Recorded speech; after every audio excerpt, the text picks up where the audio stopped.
right, let's begin or continue our morning show here. Nhlanhla? Well, this video of a primary school pupil from Krugersdorp caused quite a stir on social media after it went viral this week.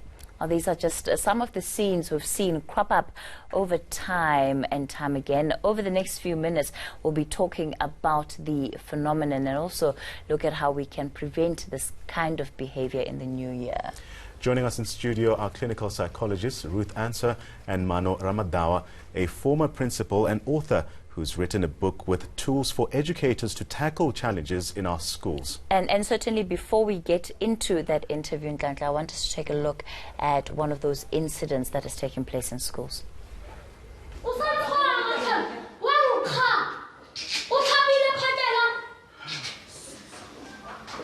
are you doing this? All right, and let's then kick off that conversation with Ruth Ancer and Maano, Ramadwa. Thank you both for getting up so early on a Sunday for us. Thank you.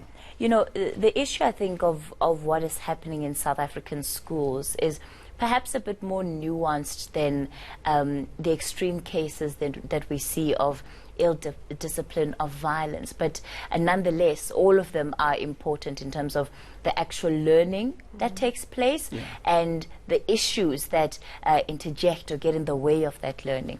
So let's begin perhaps with what we've seen in that video. The violence that continues to grab our headlines, and it seems to get worse and worse. Why is it so difficult to manage discipline in schools? And Tata Maano, you're a former principal. You've had to deal with this. Yeah. Kathy, thank you very much, and your viewers at home. The issue of school or learner discipline in schools, it's a multidimensional process. But the majority of the times, you will find that it is actually perpetuated from home. But because of the situation and the nature of homes, various homes, when they come to school, those learners also demand a situation of acceptance here within the school situation. So our teachers need to be very understanding of what their responsibility is. Because if all children were to come to us ready-made to be taught and all that, our jobs, it's a very serious I point. want you to unpack what you mean when you say it's perpetuated from home. Yeah, what I'm saying is we've got dysfunctional homes. We can't expect a child who comes from a dysfunctional home at the age of 12, 13, 14, which is a very dangerous age for all children, to come to class and become this university-like kind of student. We must understand that these are teenagers, but also having serious problems from home. We need to come to a point where we get into them and understand who they are and where they come from. Ruth, as somebody who deals with the psyche, perhaps even behind this kind of behavior, do you agree? Absolutely. I think that we have to look at the context, and we are living in a very violent society, and the pupils' behavior at school symbolizes and represents what is going on in the larger community. And I think you're absolutely correct in terms of we have to look at where the children come from in terms of the homes and the communities. And it is, when we see incidents at school, it is often about children who are angry, children who do not feel heard, and children who have been exposed to violence at home and at schools. I think there's still incidents of violence in schools despite corporal punishment being banned. I think research has shown that it still takes place. And in such a violent context, what we're seeing is understandable. It's horrific and it's devastating for the educators and for other learners. But it does represent what is going on. And when you get children from dysfunctional backgrounds in a community that is riddled with violence and aggression, this is what we see. So Ntate Maano, just take us through some of the experiences for teachers. You know, when you have such incidents of learners attacking their teachers, and in some incidents even being killed by their learners, as we saw in one case of a pupil stabbing a teacher in class, what would you say are some of the major challenges that teachers face? Are teachers growing more? Are they working in a more stressful environment? Are they feeling unsafe? And if so, how do they defend themselves against some of these learners? I think it's a situation where we need to accept that teachers are in the spotlight first, but their job is also very demanding. one individual goes and faces 50 students who think differently, who come from 50 different homes, and that on its own, it creates a demand for the teacher to understand all of them. But at the same situation, the kind of cases that we are seeing of such learners who are so rude, we cannot actually deal with them by saying, how can they defend? Because the minute you put in defense, you are already in the violent mode. What we need to do is we need to get to a point where these children, every school has a code of conduct. Yeah. And the majority of times, the cases that you see are not first-time offenders. So it means that somewhere along the way, the school system failed the teacher.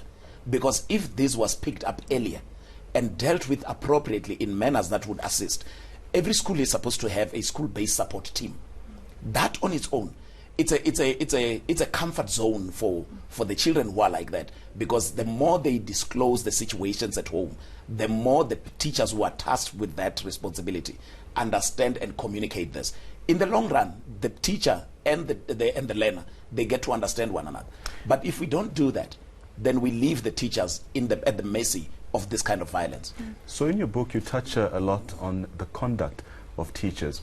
How can learners, or rather teachers, interact with their learners, especially in such an environment where learners can be disrespectful towards their teachers, where learners can even be violent towards their teachers? How does an educator deal with that? Do you walk away from a student who's hurling insults at you, or maybe attacking you with some form of an object?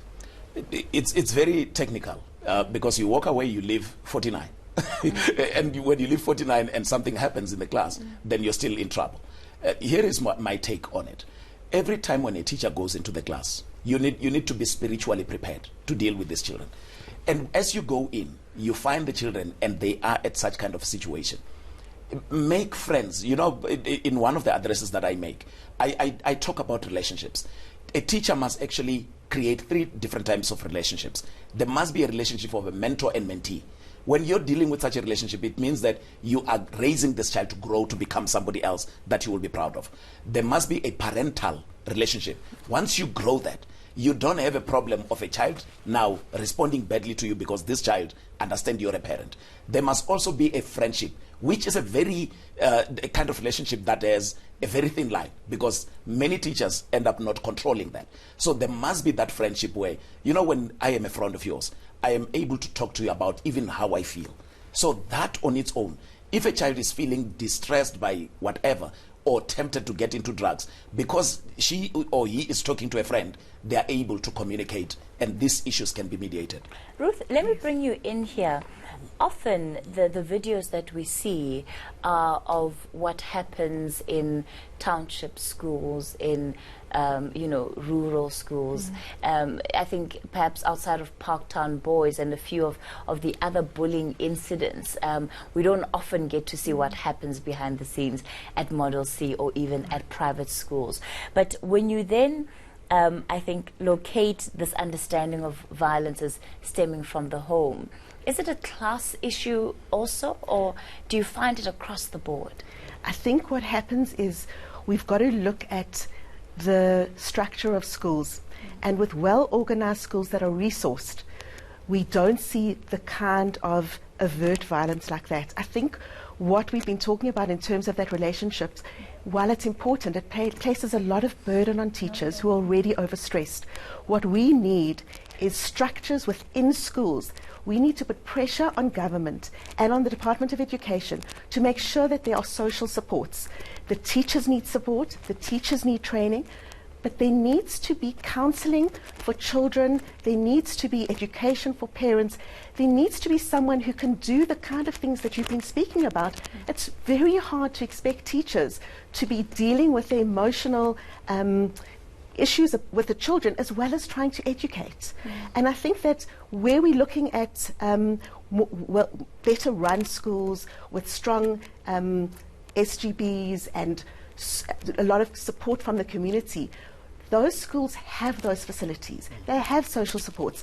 They have psychologists or social workers. So problems they can pick up problems more easily. What we're dealing with in a lot of the schools where we're seeing that overt violence is that as you said, that there could be incidents prior to this, that there's no safety net. And we're seeing angry children who feel anonymous. When you are teaching 50 or 60 children, how can children feel like they belong? So there is the sense that they can get away with it, and there's also the sense of their voices are not heard, which is why there isn't a feeling that they are valued, that there's a purpose, that anyone cares. Isn't that placing too much pressure on a system that's overloaded with children, that is overloaded with in terms of administrative issues and the actual teaching that needs to take place? So realistically, while that sounds like a dream, when we look at our reality now, it's almost intangible. So what are the steps that we can put in with what we have today to try and make the environment a bit more conducive without relying on more funding or more resources, because we can't even provide the basic norms and standards in education. So, what you're talking about sounds great, but I'm also thinking we might never get there. But we need to prioritize it, because otherwise this is going to continue and it's going to get worse. So it has to become a priority, because otherwise we might be dealing with one child and one incident, but we're not looking at multiple incidents that will continue to happen. It is a crisis. Mr. Ramadwa, how does the community collectively also begin to get involved? Because, it's clear, and this is by no means disrespecting the Department of Education, but they have their hands full, and certainly waiting for them to prioritize it, we might still be here in 30 years' time having this conversation. Unfortunately, it's the state of affairs. It's very difficult, but here is what the schools can do. The department has provided mechanisms in terms of the SGB and how the appointments can be made. But Kathy, everything lies with leadership. Leadership in schools have failed many times and in many instances. The minute you look at that incident of a child, and you look at a simple thing that many people don't look at, we discussed that on social media. Who took the video of that That situation was in a school, in the admin block. 90% of what I'm thinking is that the video was taken by a teacher. It's a failed system. You can't have a teacher taking a video of a serious situation like that. Because if you simply say you're taking that video, you're simply now saying that I need some evidence. You can't need an evidence like that when you are supposed to just deal with the issues according to the code of conduct and run the proper system of the school. But management, sometimes and many times in township schools and village schools, we are having a problem of people who are there who don't understand what they should be doing. It's a very important discussion there, Kathy. I think before we let you go, just this issue of who took the video, just for better understanding, are you saying that the video shouldn't have been taken, or are you saying that there should have been intervention while the video was being taken? My point is, look at the child who's sitting down. That child who's sitting down is now on the video and is not the one that is causing the fracas. So we are already exposing children in a if you go to the code of ethics of teachers, we are the protectors of those children. Now I can't protect the child and still expose him on social media. How did that video end up on social media? Because if it was taken for evidence purpose, then it should have remained in the office. But if it is now on social media, it means that somewhere along the way, someone did not do right. Ntate Ramadwa, as a parting shot, what message would you give to your peers or other educators who may be feeling disheartened, judging by incidents like we're seeing as of late? I'm a product of education. I'm a product of a teacher. You're a product of a teacher. Our job is more than important. And every teacher out there, regardless of the challenge that they have actually faced, they must understand that they have a role to play.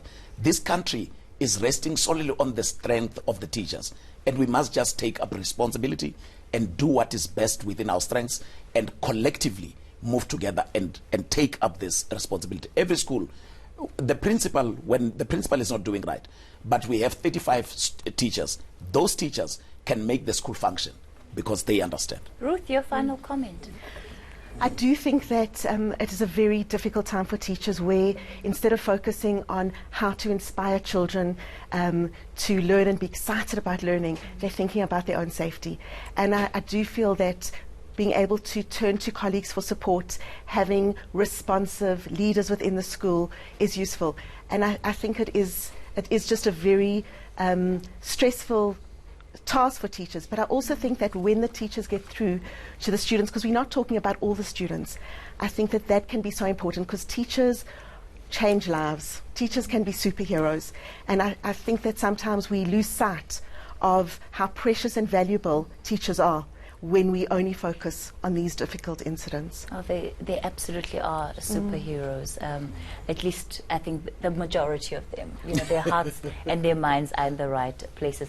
Thank you all for coming into studio this morning. And that was our clinical psychologist Ruth, Ancer, and author Maano Ramadwa.